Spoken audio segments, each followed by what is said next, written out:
Good afternoon. It's terrific to be with you, and welcome to our Melbourne Conversations event, Getting to Zero. What does AIDS HIV response mean for you? My name is Lindy Burns. I'm a radio broadcaster on ABC Local Radio across Victoria and Tasmania, including 774 ABC Melbourne each weeknight between 7 and 10. And I've been working in the radio game since 1990, primarily hosting late afternoon current affairs programs in New South Wales and Victoria, which means, of course, that I've been talking about HIV and AIDS for the duration of my career. As a person who started broadcasting within the sporting arena, it understandably took NBA superstar Magic Johnson's announcement in November of 1991 that he was HIV positive to get me to sit up and take notice of this new epidemic. His announcement, of course, had come almost immediately after the death of Freddie Mercury. The world was starting to wonder what the hell was going on. How many more would we lose? At the time that AIDS came to public attention, though, it was portrayed as a disease of the drug injector and the homosexual. Still is for some people. A punishment from God for all of those who sought to live their lives in unacceptable ways. The first journalist to write about AIDS was Lawrence Mass, who wrote in the gay newspaper The New York Native in 1981 that rumours of a growing epidemic were unfounded. Isn't it interesting? That was May of 81. But then in the July, the New York Times wrote of a rare cancer in 41 gay men in San Francisco and New York. The word and the accompanying fears were spreading as rapidly as the disease. In October of 1985, Rock Hudson dies. Just 3 months earlier, he had admitted to becoming the first American celebrity to say that he had AIDS. The fact that he died so quickly after the announcement and that he was an American hero, it starts to frighten people. You mean AIDS could affect me or my family or my schoolgirl crush? International attention on the disease exploded.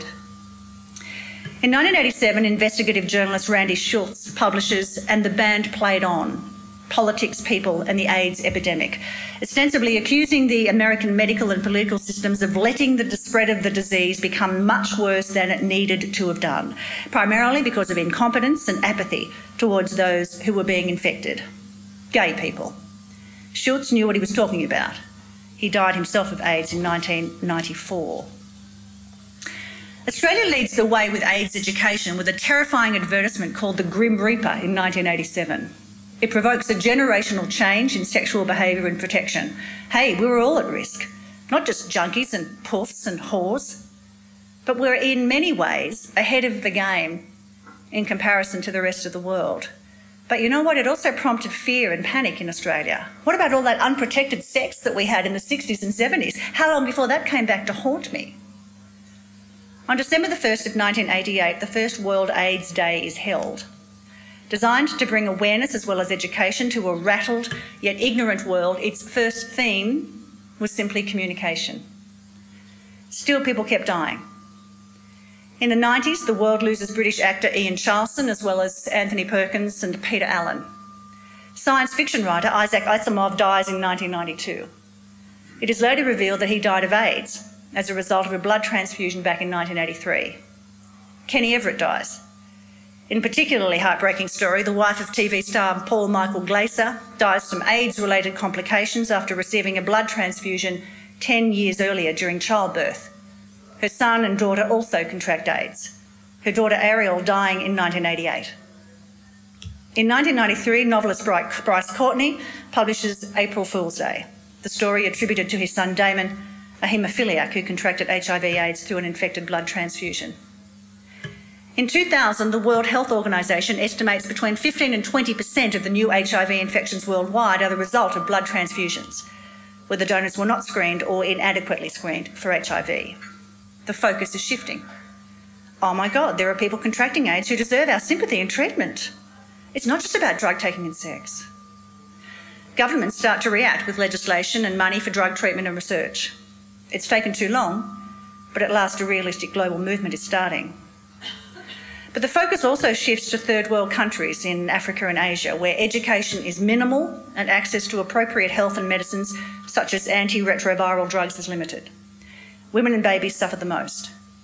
But the disease also targets the fittest and the strongest in those communities, leaving the frail and the children to fend for themselves. In 2005 alone, the 1.8 million people who die from AIDS, 1.3 million of them are in sub-Saharan Africa. 2005 also sees a shift in the focus themes attached to World AIDS Day. It begins to reach further, to become proactive. Its 2005 theme is simple: stop AIDS, keep the promise. It will be the same theme for the next 3 years. In 2009, it becomes universal access and human rights. And in 2011, a change to encompass the most powerful and challenging prospect, getting to zero. This will be the theme until at least 2015, or I guess as long as it takes. Getting to zero. Zero new HIV infections. Zero discrimination. Zero AIDS-related deaths. To round it out for you, the current UN AIDS strategy is this: to achieve universal access to HIV prevention, treatment, care and support, to halt and reverse the spread of HIV, and to contribute to the achievement of the Millennium Development Goals for 2015. Does it sound impossible? Perhaps it is, because we haven't stopped AIDS. We're not even remotely close. More than 7,000 people are newly infected with HIV every day. And even though we have moved so very far from those early terrifying, myopic, discriminatory years, a revolution in prevention politics and policies and practices is critically needed. The will is there, politically, medically, humanitarianly, from the famous and the unknown. The logistics are formidable, but at least there is a workable plan. You probably know that next year in July, Melbourne will host the International AIDS Conference. It's the largest medical conference to ever be held in Australia. With that in mind, and on the eve of World AIDS Day 2012, it is timely that we look at where we are in the fight against HIV and AIDS. Ask questions like, can current treatments actually halt the progress of the disease? Are they that powerful? And is the fact that people are still dying simply a matter of access to them? Who is it that is still at risk? Where do they live? What do they know about HIV? Are the right people being targeted? How do we remove corruption and political power from the equation? Change cultural mores that we barely understand? And what of Australia? What is our role, both within our own borders and beyond? Are there new treatments being developed? Is there still a stigma attached to an HIV diagnosis? And if so, why? And how do we change that? And most importantly, is that stigma preventing people from acknowledging their disease and receiving treatment? HIV prevention and treatment is a multifaceted task. Not only are the logistics almost incomprehensible, but we are talking about a multidimensional issue: medicinal, cultural, geopolitical, financial, transgenerational, sexual, psychological. But the reality is that this is still one of the most dangerous, potent pandemics that the world has ever faced. And the reality remains that those most vulnerable to it come from our most marginal communities in Australia and outside. But they are not the only ones. So to answer some of those questions today, and given that the only expertise that I have is in mountaineering and the music of the band Queen, we have 3 panellists of the highest order who all have a significant role to play in the implementation of the Getting to Zero strategy. I'm going to introduce them to you one at a time. They'll come up and address you, and then we'll have some time for questions at the end. So starting with Brent Allen. Brent is the CEO of Living Positive Victoria. He's been working in the community response to HIV/AIDS since the early 90s, both in Australia and abroad. He has qualifications in health education, business, community services management, as well as public and social health, and has worked at all levels of government in this fight. As a gay man living with HIV for the past 15 years, he has been active in efforts to build the capacity of people living with HIV through advocacy, education and representation, and has been the past Vice President of the National Association of People Living with HIV, also a convener of the International Think Tank on Gay Men's Health. Can you make Brent Allen welcome? Thank you.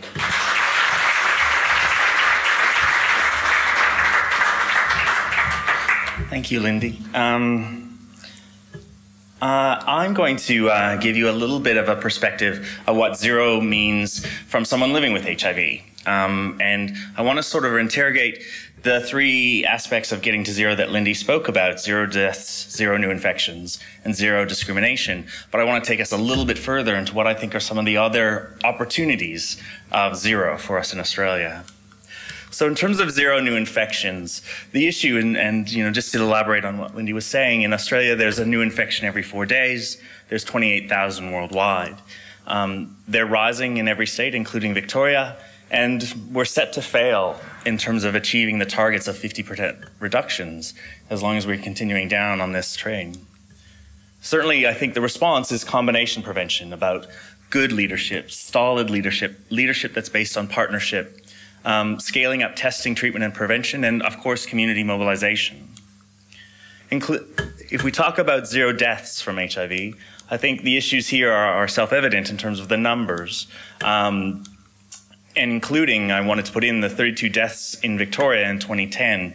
These are people who had HIV, didn't necessarily die from AIDS, but we don't actually know if their HIV status contributed to their deaths. And in terms of a response to this, I think something that's really important is we need to understand why they died. And I think there should be a forensic examination into why people are dying, including if it's from HIV or if it's about associated comorbidities and mortalities. In terms of 0 discrimination and stigma, discrimination and stigma in particular, which is why I'm quite passionate about, it does affect treatment and uptake as well as testing rates, disclosure, depression, anxiety, the individual's health, and as well as community well-being. Unacceptable high levels of stigma and discrimination continue to exist in Australia and worldwide.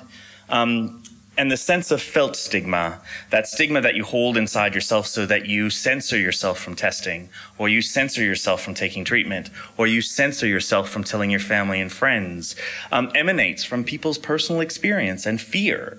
And that's an important thing we have to disable. Certainly the response, public campaigns to call out stigma, referral to authorities where discrimination occurs. And we know of cases where people have been discriminated against, believe they've been discriminated against, but don't go, for example, to their employer. Do not go and tell the authorities that this has happened to and it's unlawful, because they're afraid for people to know that they're HIV positive. And building the resilience of people living with HIV is important. These next 4 are about what I think are important things, and not necessarily in the UN Declaration. In terms of inappropriate prosecutions, the use of criminalization of people and the use of the criminal court system to prosecute people living with HIV makes them feel not only like a criminal, but further contributes to stigma and shame. It also drives down testing rates, willingness to disclose. I do not believe that it's a good way to be dealing. And in fact, I would much rather advocate and much rather see referral to public health as a mediator for people who may not understand their obligations around disclosure, but also building the disclosure skills of people with HIV. Just because you acquire HIV does not mean you acquire the skills to disclose effectively and in a proactive and empowered way. I mean, those skills need to be built, and we need to invest in that. In terms of late diagnoses, there are increasing rates of late diagnoses. These have significant effects upon the public health as well as an individual's health. Individuals who present late with HIV because they didn't know they had HIV have diminished treatment efficacy. They're more likely to contribute to the rising rates of infection because they don't know they're HIV positive.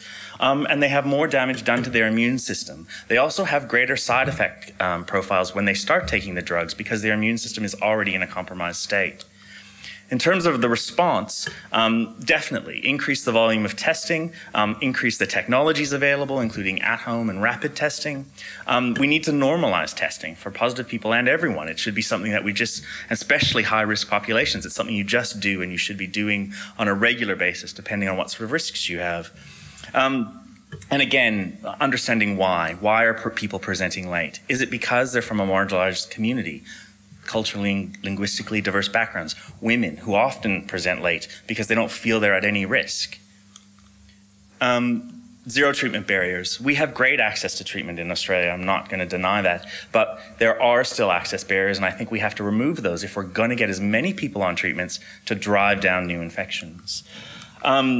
The cost of treatments can be prohibitive for some people. You know, if you're on a 3-drug regimen, that could be $90 a month. For some people, that's a serious amount of money. That, you know, and they may, for example, take an inappropriate treatment holiday because they can't afford to buy their drugs for that period of month. Archaic dispensing mechanisms. I don't understand why we can't mail order drugs. You know, if you live in the bush somewhere, why do you have to travel an hour and a half to get to a pharmacy or longer? The inflexible and inconsistent prescribing criteria and practices. This is about people not being able to get the drugs when they want the drugs because they haven't hit the magic number in terms of their low their low CD4 count. I believe that if a positive person is ready to take drugs, they should get on the drugs. In terms of access and barriers, poor treatment adherence and delayed uptake of treatment, we need to really focus on changing the way we get drugs into people's hands, including in Australia. Increasing co-management systems, and encourage patients and clinicians to get more people on treatment. In our organization, our line is not about, whether you do or do not get on treatments. You will go on treatments, unless you want to die. Our job, we believe, as a peer-based organization, is to help people understand when is the right time for you to go on treatment so you're most successful. That's our challenge. In terms of social isolation, again, this is a really passionate one for me. In terms of what happens out there for people living with HIV, lack of contact, living below the poverty line. 50% of women living with HIV live below the poverty line. And they're more likely to report depression and anxiety. I think we do need to do more work around creating safe places for PLW HIVs. We have to provide better support, more support in different mechanisms, and we really do need to stop the stigma, which I believe is one of the chief reasons why this epidemic still continues to grow and expand around the globe. And that's our campaign. If you're interested to see how to stop stigma or participate in it, please go to that website and have a look. Thanks.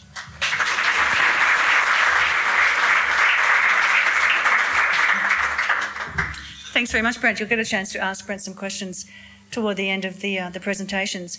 Can I introduce you now to Associate Professor David Anderson, who has spent the last 25 years at the Burnet Institute here in Melbourne, focusing on diseases of poverty and disadvantage around the world, of course, including HIV and AIDS. David, thank you.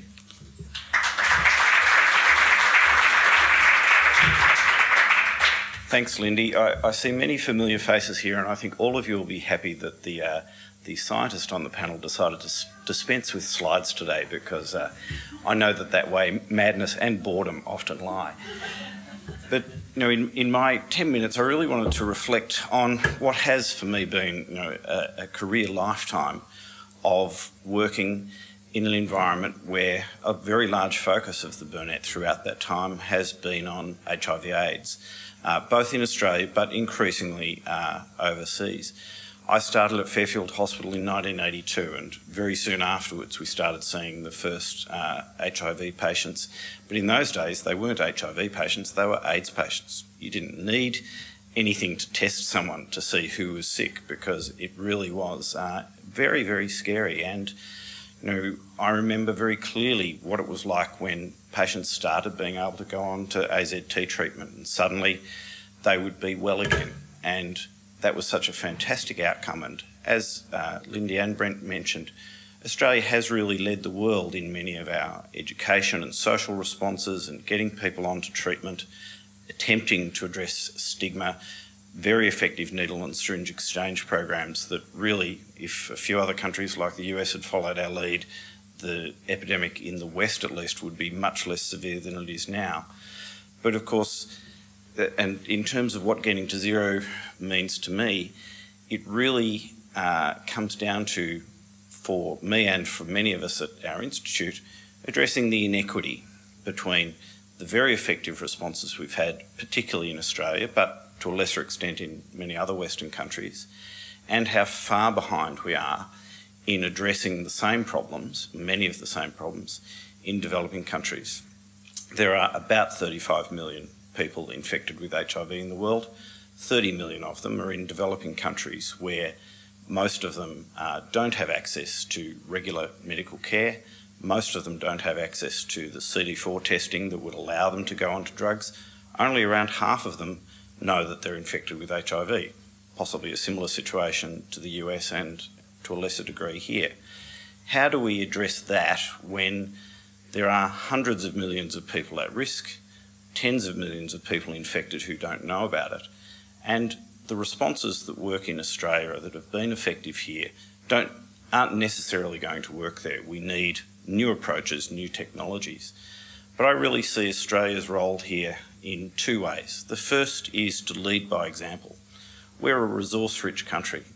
If we cannot afford to spend the resources to end discrimination, make drugs available to everyone who wants them, go to the effort of making point-of-care testing available like it is. You know, anyone in Africa can get a point-of-care test for HIV, but no one here can. If we can't put the effort and the expense in to do those things properly, then we can't expect the rest of the world to really lift their game. And for as badly as America has responded to its own epidemic, and as much as I dislike giving too much credit to George W. Bush for anything, PEPFAR is really the biggest contribution that I think has been made to the international response to HIV. And you know, we want to encourage other countries to step up to the plate. It's been encouraging that AusAid is certain, and our federal government has certainly increased its commitment over the next period to increased aid to many of the countries that are suffering most from the epidemic.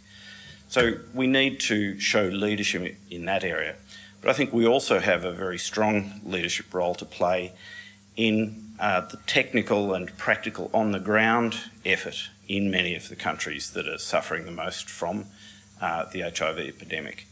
In the technical areas and in the area that I work in myself, creating better tools that will work in those settings where they don't have access to the laboratories that we need to do HIV testing, or more importantly, in terms of being a block to getting onto treatment, testing of how much damage has been done to your CD4 T cells. And normally at this point I would pull one of our CD4 point-of-care tests that looks just like a pregnancy test out of my pocket. This is the only suit that didn't have one in the pocket, so I apologise. But Brent knows what they look like. That sort of technology is going to make a difference because it will mean that people can be tested, they can get the result at the same time. And one of the areas where that is, where that lack is most sorely felt at the moment is in preventing infection from mother to baby.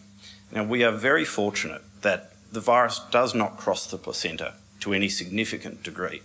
Babies are exposed to the virus during birth, and if the mother is given even a very short course, even at the time of delivery, of very strong antiviral drugs, you can reduce, and continuing through to the end of breastfeeding, you can reduce the chance of transmission to effectively zero.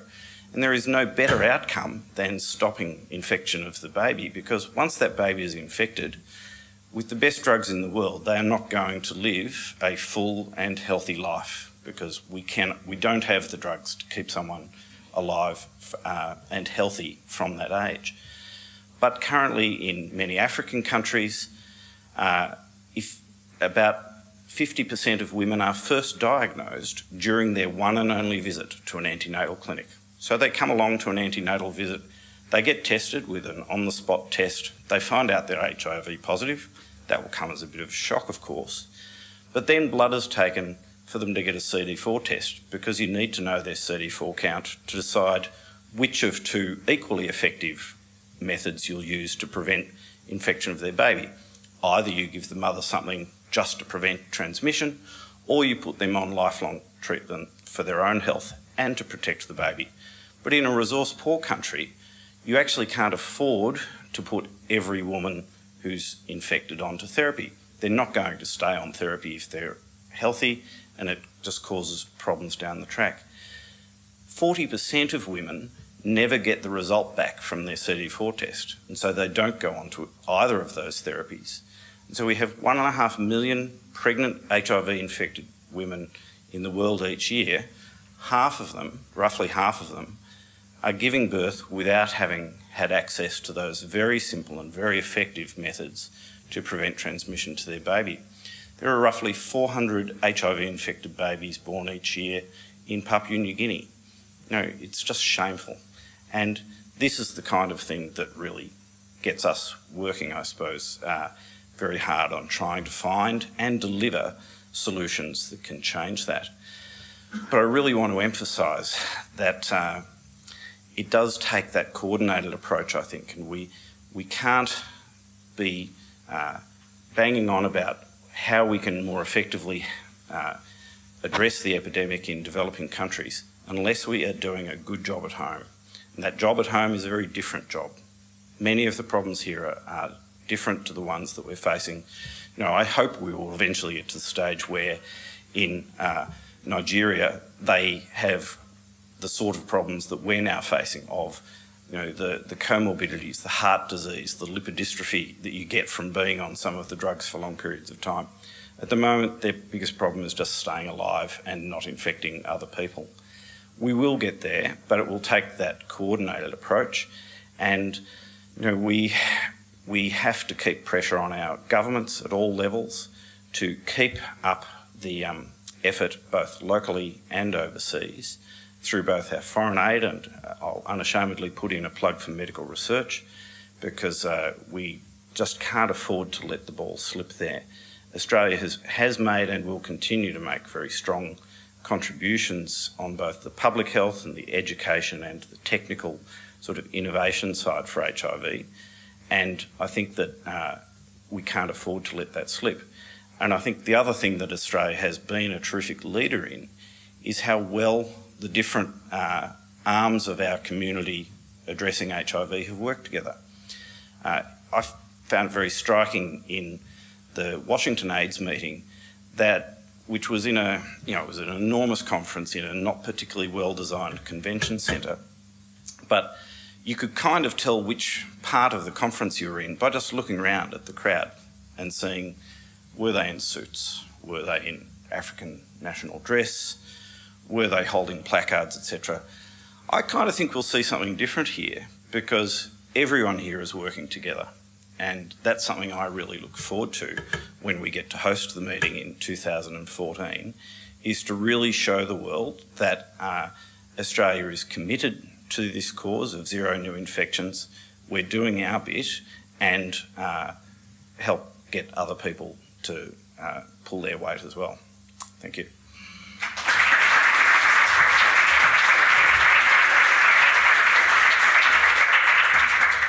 Thanks very much, David.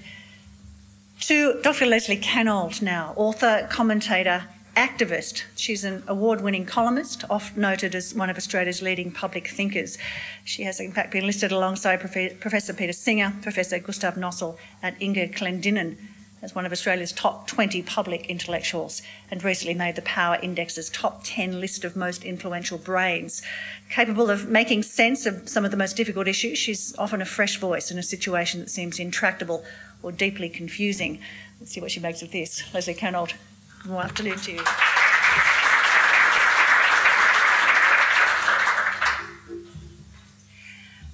Well, in fact, I was extremely happy to be asked to speak here today, but I definitely felt, and I now continue to feel, having seen the presentations, that I am the least expert of the experts here.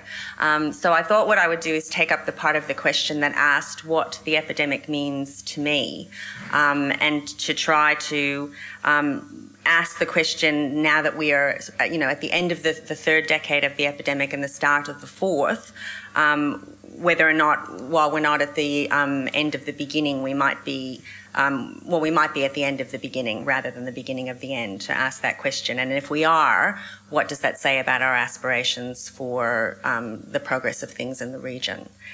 So my reminiscence starts with the first time I really heard about what was then AIDS, because as David has rightly said, you know, when people were presenting initially, they had AIDS, and there just wasn't the knowledge about HIV and testing.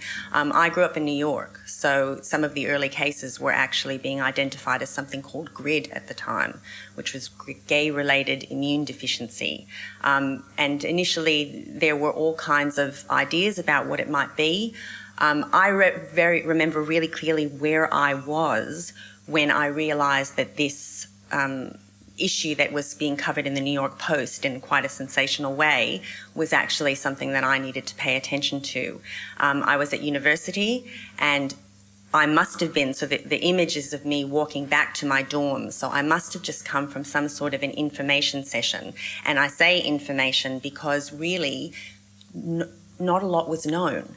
So essentially what was delivered to us as university students was that there's this really scary disease out there. It will kill you if you get it. We don't know exactly how you get it, but we think it's sex. We don't know exactly how you ought to prevent it, a condom might help, but then again it might not. We don't know if it's just actual intercourse or oral sex or kissing even that might give you it, so be careful. I was 19 at the time.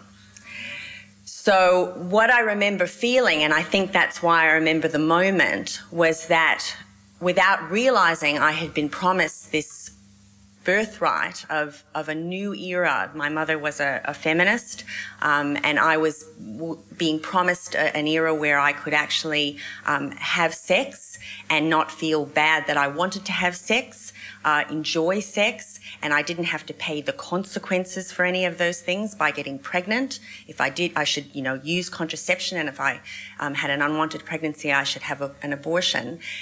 All of those ideas that were about to kind of be enacted in my life, I was about to go forth and have sex. At that very moment, I was being told, don't do that, could be very, very dangerous. And subsequently, of course, I learned that a very similar sort of sense of being robbed of something that you'd never actually even fully experienced was also being experienced in the gay community, that had similarly fought very hard, just as women had fought, to be allowed to talk about and have sex without all the stigma and all the kind of negative ideas about it, and that idea had been, that sort of promise had been quickly taken away by this disease that people still didn't understand. As it happened, it was really more a sort of mental rip-off than a physical rip-off because, as I said, I was 19 and I then proceeded to go about doing lots of stupid things and not really looking after myself properly. And I was, I think, in retrospect, lucky, maybe not so lucky, I don't know really what my risk was. Again, nobody could quantify anything back then, how at risk one might be. I didn't end up getting pregnant, I didn't end up getting HIV, I didn't end up getting a whole bunch of STIs. Back then everyone was worried about herpes as well, and so I lucked out, really. So skip forward and I ended up in Australia. I was actually just backpacking through Australia, if anybody's interested, and just it was a trip I was going to take through Southeast Asia and starting in Australia, and here I am still haven't got to Southeast Asia. Must make that trip.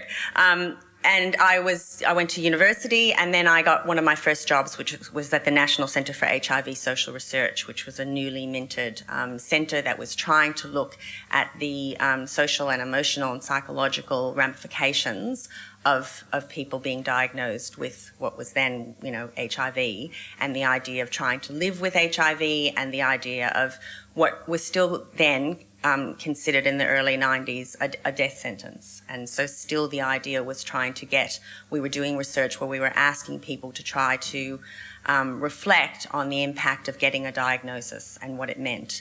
And in particular, I was looking at men's desires for intimacy. So I wrote a paper, and you can tell right here that I really hadn't had any contact with the media world yet because of the title of this paper, which I cringe at now, but here it is. HIV as a catalyst for positive men's desires for clarification, enhancement, and promotion of intimacy in significant relationships.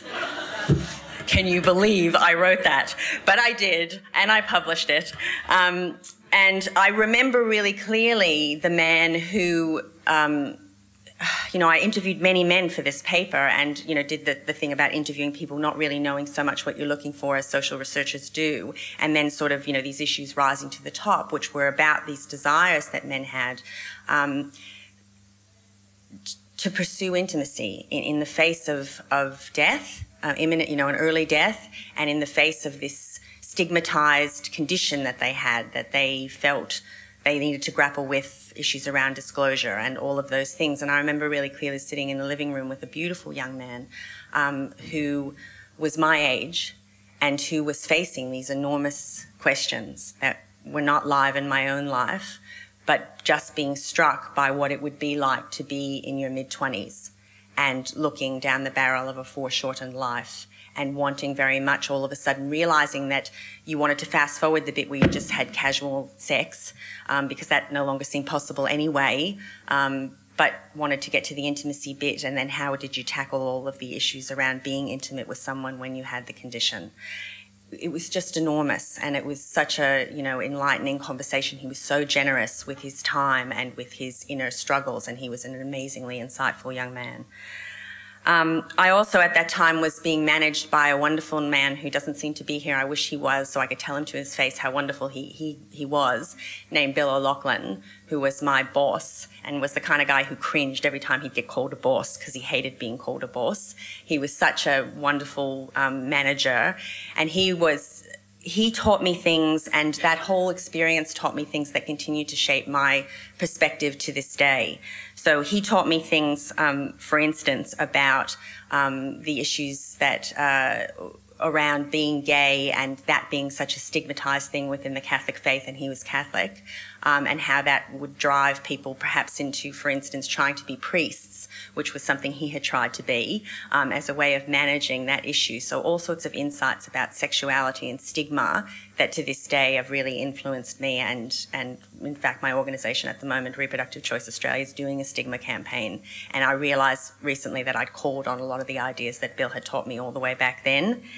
And there was also the ideas about action research. So the gay community was so far ahead of everyone else in terms of thinking about trying to organise research, not in an abstract way, and not just to let researchers kind of toddle off and do what we thought was a good idea to do and then just hope it was useful somehow and that someone would get to it in some archaic journal, but rather to be sitting at the table with people who actually had the condition, to ask them what they wanted to know, what would have been meaningful for them for us to go and find out about, then to actually design research interactively with them, to go out and do the research, and then to have formal processes by which we fed that result back to them. And years later, as I would sit in other organisations where everybody would have a eureka moment that this was a good idea, I realised how blessed I'd been to be involved from a very early stage in this sort of thinking about how research ought to be done. And also there were issues, you know, at that time, even then, which again still inform me about Big Pharma, but I'm running out of time, so I'll skip forward a bit. I was also supporting somebody at that time named Adrian, who I really want to pay some homage to. So I was doing peer support, and that was a really amazing experience for me and an important one. Adrian was a young man who was infected with HIV and then got AIDS, and he was around for the birth of my first son, who he babysat. So here we are now, at this point, my reflections. I don't know what happened to that young man who told me about his struggles with intimacy. You know, research gets de-identified. I couldn't find that information even if I wanted to now, but I often wondered what's happened to him. Bill O'Loughlin's still around and doing wonderful work, and Adrian is dead. He's been dead 16 years, and the last thing I remember about him was my bringing my second child into the hospital where he was dying, and he couldn't babysit anymore. He was way too sick. He took the baby, and it was so important for him to be able to have had that experience of babysitting and to be able to take the baby, to be in a world and around people who knew that that was all fine and good and okay and completely normal. He told me that I made great looking babies, and that I should keep up the good work. We thought it would be a really good idea, as people in their 20s do, to take him in a wheelchair and run him up and down the hallways of the Alfred, because he was actually bored. Being really sick in a hospital is actually quite boring. So we did that for a while and caused quite a ruckus and then had to stop. And then somehow I ended up giving his eulogy, because his parents were such unprepossessing people. They thought that I would be the best person to do it because I was an educated person rather than somebody who actually knew him a lot better than I ever had the chance to. So there you have it, sort of from, you know, a kind of victim sort of mentality, kind of somebody who'd been struck by this unknown condition. What was it? What were we to do? You know, does this affect me? Oh my God, it does. What should I do? Then you get to, you know, a sort of period of activism where people are actively campaigning to try to get across this issue, to try to get the research they need, to try to get the drugs they need. And now we seem to be at a stage, and this was not part of my own personal journey, but we seem to be at a stage where you could argue we're bureaucrats managing a chronic condition in the face of sometimes adverse market forces. So in the Western world, is that where we are? Is that an accurate depiction? I'm not quite sure. And does that, if it is an accurate depiction, mean that we're at the end of the beginning? And if it does, I guess the question I'd like to ask, and you all are probably far more expert in answering it than I am, is whether if that is our trajectory, whether that's the trajectory that we want to see followed in the region. So thanks very much for your attention.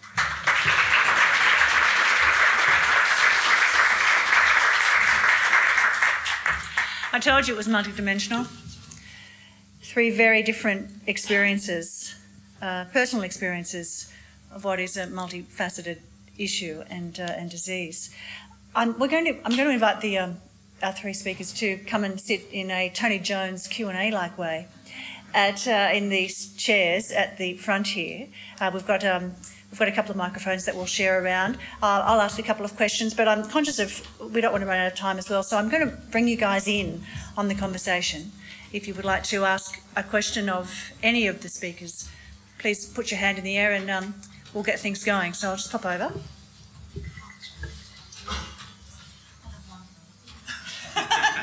Yeah, the broadcaster never wants to have the microphone out of her hand, that's for sure. Guys, I've got some questions that I want to go to, but we've got a hand up already down here. Hi, my name's Jim. I'm an HIV has-been, really.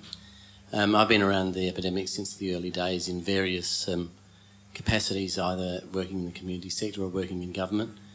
And I want to actually address a question that hasn't been raised by anybody, though Leslie came close to it a couple of times, and that's the big myths that are the hard questions that nobody wants to ask. And they're always the ones that whenever in any of the jobs that I've had, when I've tried to ask, they've always created the biggest howls of concern and carry on. And the first big myth is, oh, we've done so fantastically well in Australia. Aren't we wonderful? We're so much better than everybody else. You know, we need a good kick up the arse if we really do think that. We haven't done a bad job, but we could have done much, much better. And we still go on with this myth, which is perpetrated by people like me who were in government, to say, oh, the government led this wonderful response.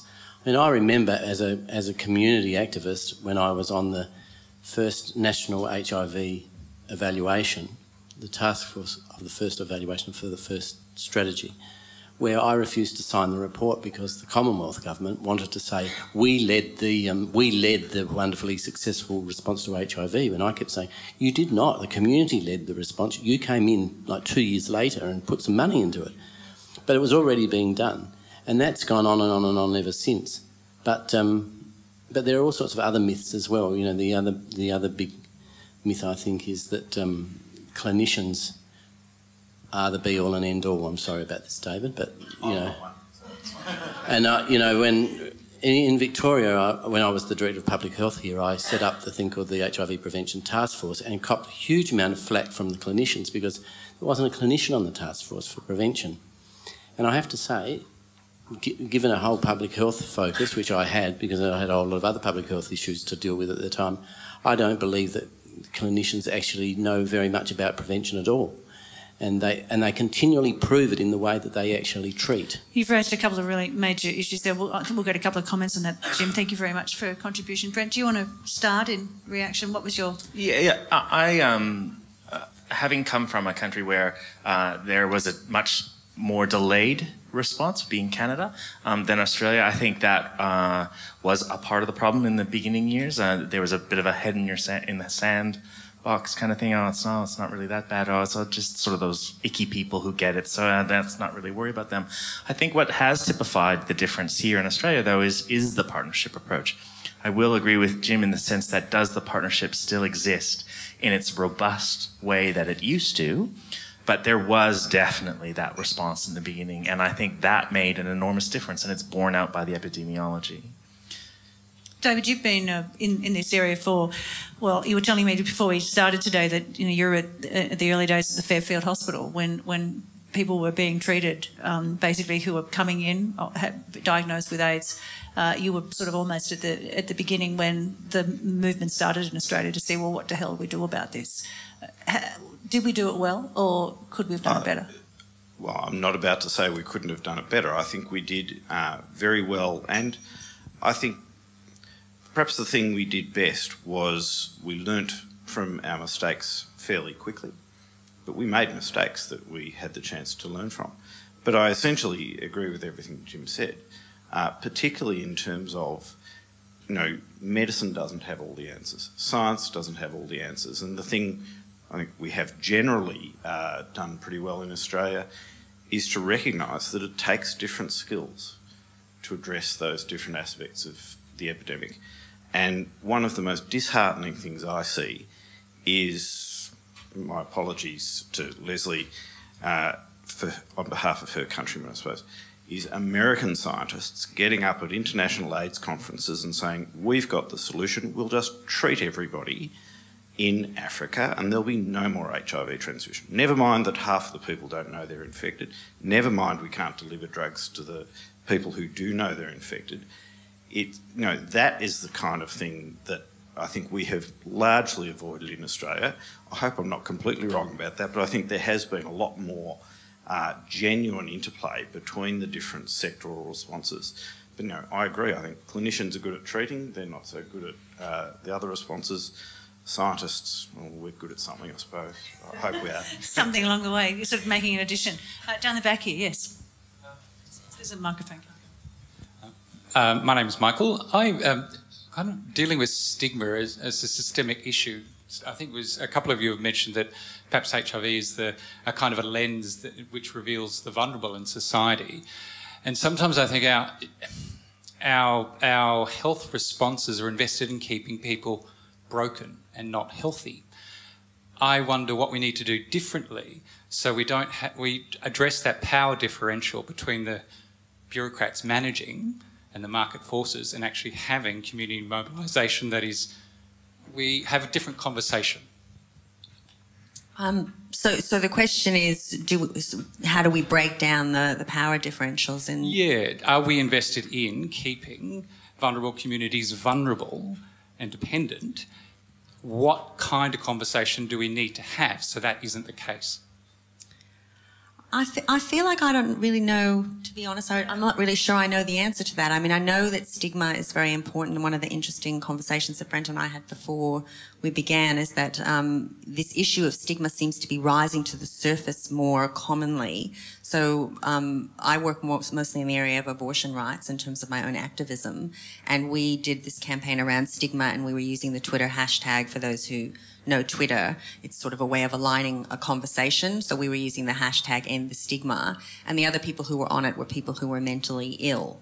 And it turns out that it's, we already knew, and in terms of my own thinking around stigma, because I've done a TEDx talk on it, I actually again modelled off of what we knew from the gay community and its engagement with HIV, and just with the issues around homosexuality itself. The expertise is definitely, I think, in that area around how you manage stigma and how you manage shame and silence and ignorance and all the things that come from it. And I think it's interesting at the moment everyone's talking about it, but I don't feel like I've got any more light to shed on that. I was just wondering, on the back of what you were saying, and indeed what you were saying too earlier, Brent, about the whole idea of what stigma actually is, and is there something within society, something quite unfortunate, that is hell-bent on keeping those who we kind of look down on a little in their place. Otherwise, if they start climbing up the ladder, good God, they could be at the same level as us or better than us. And then who would we frown on? Who would we feel better than? And I think there's an element of that, not just with the gay community, but with a variety of communities. And I don't think we've ever adequately addressed that for a long time. No, that I would agree with. And in fact, one of the things I've been observing and worrying about is that I think one of the most extraordinary political events that's happened this year in particular is watching, and I know that it's been a long time coming, but watching the gay community take an issue that, if you looked at the polls, was seen to be incredibly peripheral and incredibly marginal to most Australians, which was this issue of gay marriage, and driving it into a central place on the agenda and making it about key issues that we all can understand and relate to, which is about discrimination and equality and fairness and extraordinary activism, just amazing stuff.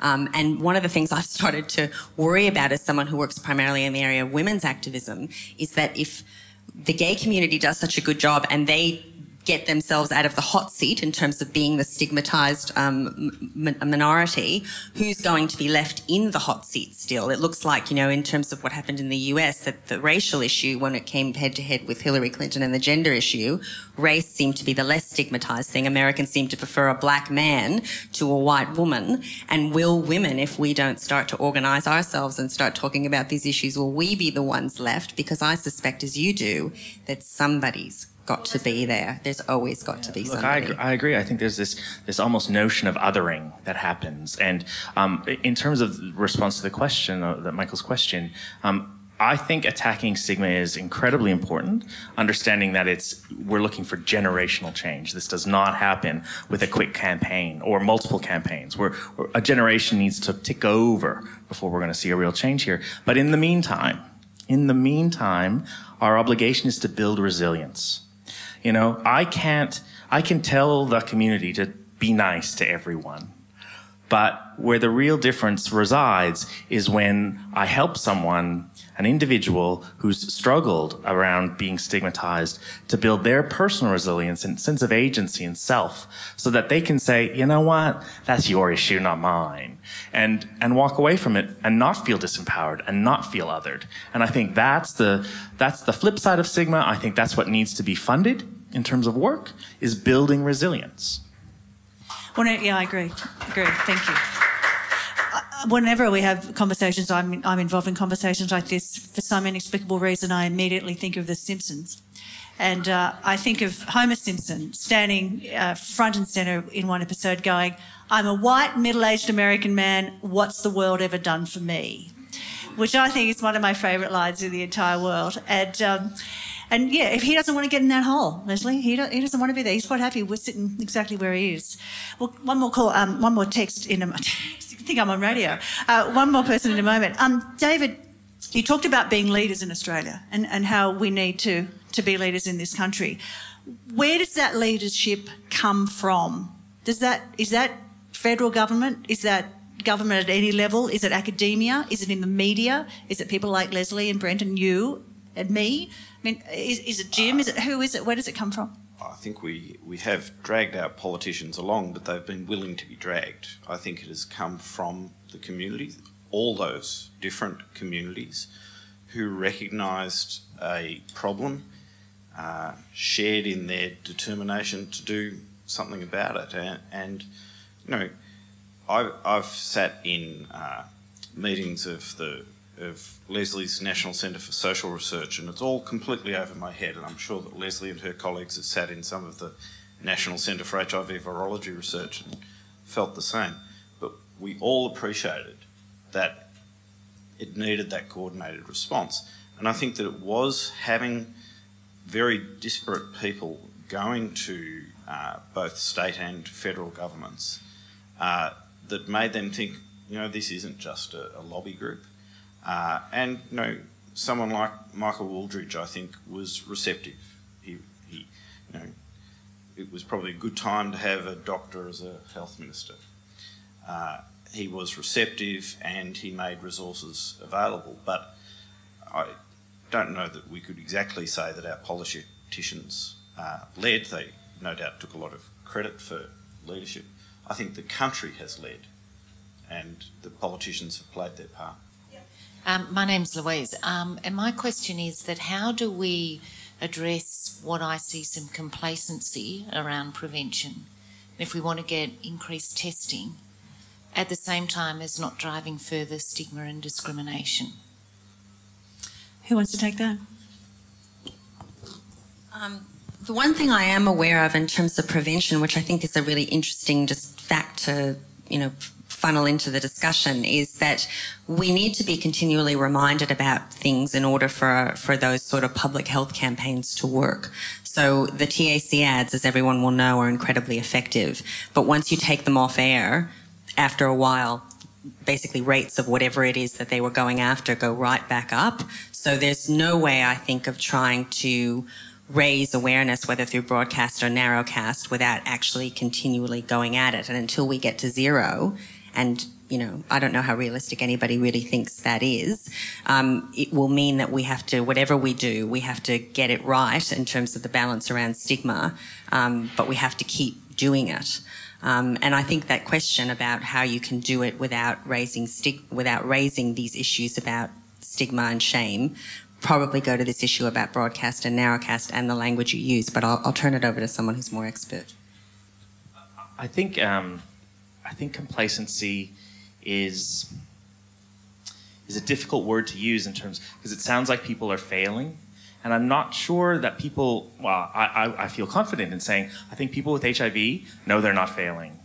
I think people with HIV take active regard in protecting themselves and protecting others in most cases, overwhelming number of cases. I think where some of the things that are falling down are around normalizing certain practices.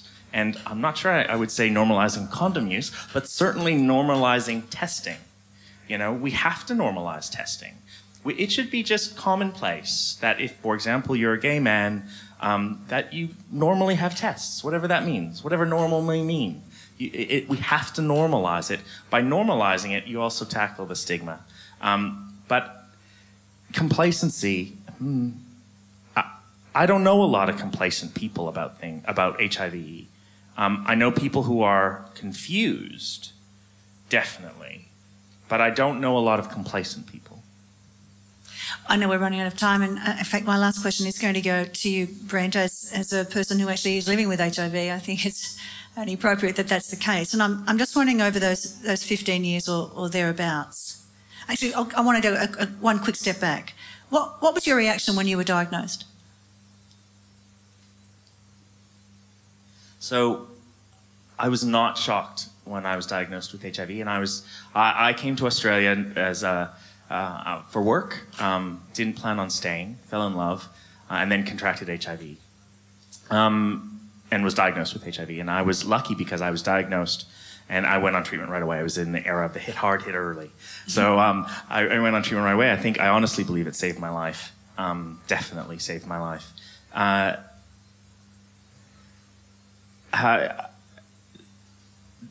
The one thing, so I was diagnosed in the era of treatment. Oh, I hate these personal questions. Why can't we talk about something esoteric? I think I was still very ashamed of acquiring HIV. I should have known better. I worked in HIV. I started working in HIV. When we talk about remembering it, I was in high school. I was I should have known better, and I felt ashamed, and that contributed to this sense of stigma. And I don't know why. Everyone says, "Oh, you shouldn't have been ashamed," but I did, and I think I felt that because it was wrong, and that it was wrong that I got HIV, and I did something wrong. And it's a very carnal, sort of visceral thing that happens inside you that makes you feel that you failed. Add something which I think goes back to the question about not stigmatizing. There's a real parallel there with the way women feel when they fall pregnant when they don't want to be.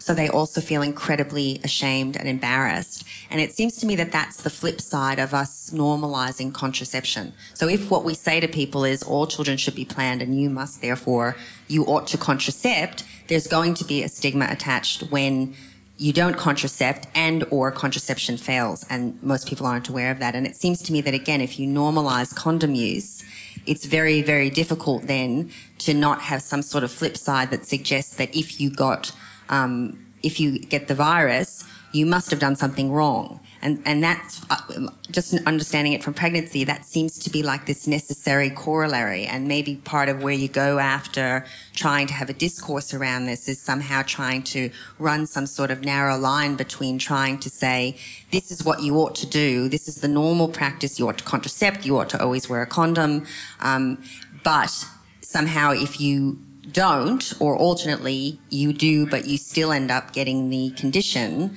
you are not to be blamed or judged. And that's a really kind of narrow line through, and I'm wondering even if it can be done, but it seems to me like that must be the objective. Let's hope so. I think that's probably a good point to leave it on this afternoon. Can you please thank our speakers today for being a part of, it's been a fascinating conversation.